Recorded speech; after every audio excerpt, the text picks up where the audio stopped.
Management मंत्र 10 बातें जो कृष्ण के जीवन को बनाती है महानतम। जीवन प्रबंधन के लिए सबसे श्रेष्ठ सूत्र। जन्म से लेकर देहत्याग तक भगवान कृष्ण के जीवन की लगभग हर घटना में कोई सूत्र है। युद्ध भूमि पर दिया गया गीता का उपदेश संसार का श्रेष्ठतम ज्ञान माना जाता है। मैनेजमेंट मास्टर कहें या जगत गुरु, गिरधारी कहें या रणछोड़, भगवान कृष्ण के जितने नाम हैं उतनी कहानियां। जीवन जीने के तरीके को अगर किसी ने परिभाषित किया है तो वो कृष्ण है। कर्म से होकर परमात्मा तक जाने वाले मार्ग को उन्हीं ने बताया है। संसार से वैराग्य को सिरे से नकारा, कर्म का कोई विकल्प नहीं, ये सिद्ध किया। कृष्ण कहते हैं, मैं हर हाल में आता हूँ, हर हाल में आता हूँ। जब पाप और अत्याचार का अंधकार होता है तब भी, जब प्रेम और भक्ति का उजाला होता है तब भी, दोनों ही परिस्थिति में मेरा आना निश्चित है। वैसे तो कृष्ण का संपूर्ण जीवन ही एक प्रबंधन की किताब है, जिसे सैकड़ों हजारों बार कहा सुना जा चुका है। कुरुक्षेत्र में दो सेनाओं के बीच खड़े होकर भारी तनाव के समय कृष्ण ने अर्जुन को जो ज्ञान दिया वो दुनिया का श्रेष्ठतम ज्ञान है। गीता का जन्म युद्ध के मैदान में दो सेनाओं के बीच हुआ। जीवन की श्रेष्ठतम बातें भारी तनाव और दबाव में ही होती है। अगर आप दिमाग को शांत और मन को स्थिर रखने की कोशिश करें तो सबसे बुरी परिस्थितियों में भी आप अपने लिए कुछ बहुत बेहतरीन निकाल पाएंगे। ये कृष्ण सिखाते हैं। गीता पढ़ने से पहले अगर इसी बात को समझ लिया जाए तो गीता पढ़ना सफल हुआ। कृष्ण का जीवन ऐसी ही बातों से भरा पड़ा है। जरूरत है नजरिए की उनका जीवन आपके लिए माइथोलॉजी का एक हिस्सा मात्र भी हो सकता है, और आपका पूरा जीवन बदलकर रख देने वाला ज्ञान भी आवश्यकता हमारी है। हम उनके जीवन से लेना क्या चाहते हैं। कृष्ण मात्र कथाओं में पढ़ाया सुना जाने वाला पात्र नहीं है, वो चरित्र और व्यवहार में उतारे जाने वाले देवता है। कृष्ण से सीखे कैसे जीवन को श्रेष्ठ बनाया जाए। 10 बातें हैं जो अगर व्यवहार में उतार ली तो सफलता निश्चित मिलेगी। 1, शुरू से अंत तक जीवन संघर्ष ही है। कारागृह में जन्मे कृष्ण पैदा होते ही रात में यमुना पार कर गोकुल ले जाया गया। तीसरे दिन पुतना मारने आ गई। यहाँ से शुरू हुआ संघर्ष देह त्यागने से पहले द्वारिका डुबोने तक रहा। कृष्ण का जीवन कहता है, आप कोई भी हो, संसार में आए हैं तो संघर्ष हमेशा रहेगा। मानव जीवन में आकर परमात्मा भी सांसारिक चुनौतियों से बच नहीं सकता। कृष्ण ने कभी किसी बात की शिकायत नहीं की, हर परिस्थिति को जिया और जीता। कृष्ण कहते हैं, परिस्थितियों से भागो मत, उसके सामने डटकर खड़े हो जाओ, क्योंकि कर्म करना ही मानव जीवन का पहला कर्तव्य है। हम कर्मों से ही परेशानियों से जीत सकते हैं। 2, स्वस्थ शरीर से ही विजय है। कृष्ण का बचपन माखन मिश्री खाते हुए गुजरा।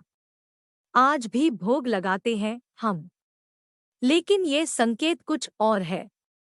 आहार अच्छा हो, शुद्ध हो, बल देने वाला हो। बचपन में शरीर को अच्छा आहार मिलेगा तो ही इंसान युवा होकर वीर बनेगा। शरीर को स्वस्थ रखना है तो बचपन से ध्यान देने की जरूरत है। ये पेरेंटिंग के दौर से गुजर रहे युवाओं के लिए बड़ा मैसेज है। अपने बच्चों को ऐसा खाना दें जो उनको बल दे, सिर्फ स्वाद के लिए ही ना खिलाएं।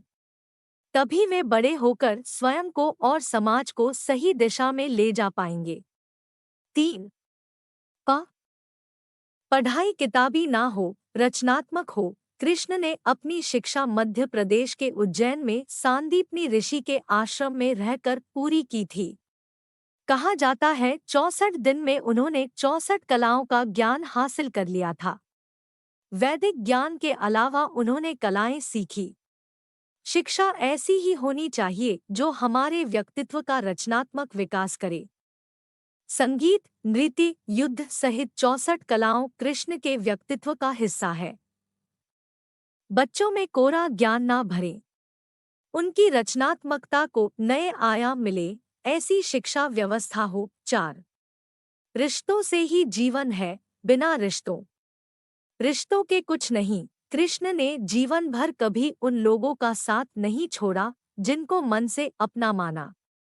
अर्जुन से वे युवावस्था में मिले, ऐसा महाभारत कहती है, लेकिन अर्जुन से उनका रिश्ता हमेशा मन का रहा। सुदामा हो या उद्धव, कृष्ण ने जिसे अपना मान लिया, उसका साथ जीवन भर दिया। रिश्तों के लिए कृष्ण ने कई लड़ाइयां लड़ी और रिश्तों से ही कई लड़ाइयां जीती।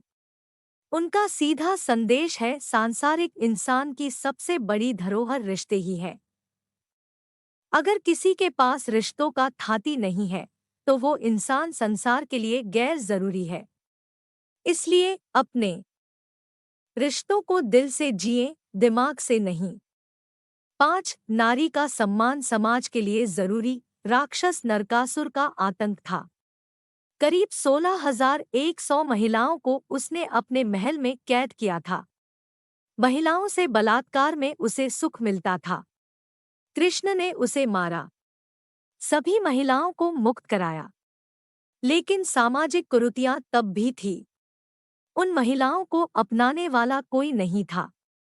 खुद उनके घरवालों ने उन्हें दूषित मानकर त्याग दिया। ऐसे में कृष्ण आगे आए, सभी 16,100 महिलाओं को अपनी पत्नी का दर्जा दिया।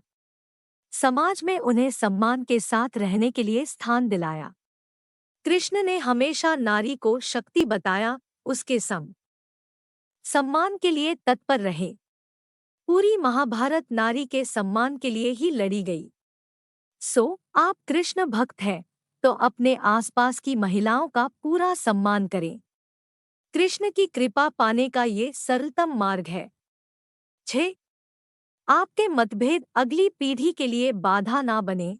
कम ही लोग जानते हैं कि जिस दुर्योधन के खिलाफ कृष्ण ने आजीवन पांडवों का साथ दिया, उसकी मौत का कारण भी कृष्ण की कूटनीति बनी। वो ही दुर्योधन रिश्ते में कृष्ण का समधी भी था।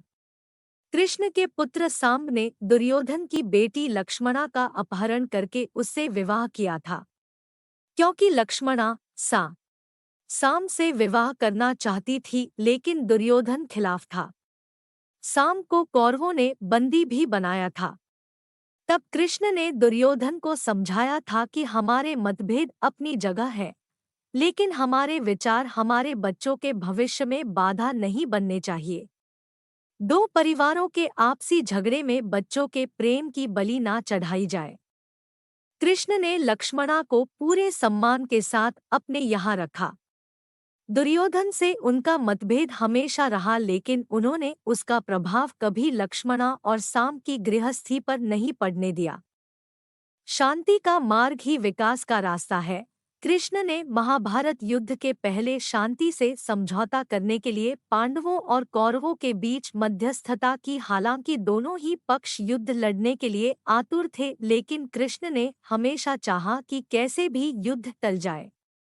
झगड़ों से कभी समस्याओं का समाधान नहीं होता है। शांति के मार्ग पर चलकर ही हम समाज का रचनात्मक विकास कर सकते हैं। कृष्ण ने समाज की शांति से मन की शांति तक दुनिया को ये समझाया कि कोई भी परेशानी तब तक मिट नहीं सकती जब तक वहाँ शांति ना हो, फिर चाहे वो समाज हो या हमारा खुद का मन। शांति से ही सुख मिल सकता है, साधनों से नहीं। 8. हमेशा दूरगामी परिणाम सोचे। महाभारत में जुए की घटना के बाद पांडवों को वनवास हो गया। कृष्ण ने अर्जुन को समझाया कि ये समय भविष्य के लिए तैयारी करने का है। महादेव शिव, देवराज इंद्र और दुर्गा की तपस्या करने को कहा। कृष्ण जानते थे कि दुर्योधन को कितना भी समझाया जाए, वो पांडवों को कभी उनका राज्य नहीं लौटाएगा। तब शक्ति और सामर्थ्य की जरूरत होगी। कर्ण के कुंडल कवच पांडवों की जीत में आड़े आएंगे, ये भी वे जानते थे। उन्होंने हर चीज पर बहुत दूरगामी सोच रखी। कोई भी फैसला तात्कालिक आवेश में नहीं लिया। हर चीज के लिए आने वाली पीढ़ियों तक का सोचा। यही सोच समाज का निर्माण करती है। 9. हर परिस्थिति में मन शांत और दिमाग स्थिर रहे। पांडवों के राजसूय यज्ञ में शिशुपाल कृष्ण को अपशब्द कहता रहा। छोटा भाई था लेकिन मर्यादाएं तोड़ दी। पूरी सभा चकित थी, कुछ क्रोधित भी थे, लेकिन कृष्ण शांत थे, मुस्कुरा रहे थे। शांति दूत बनकर गए तो दुर्योधन ने अपमान किया। कृष्ण शांत रहे। अगर हमारा दिमाग स्थिर है, मन शांत है, तभी हम कोई सही निर्णय ले पाएंगे।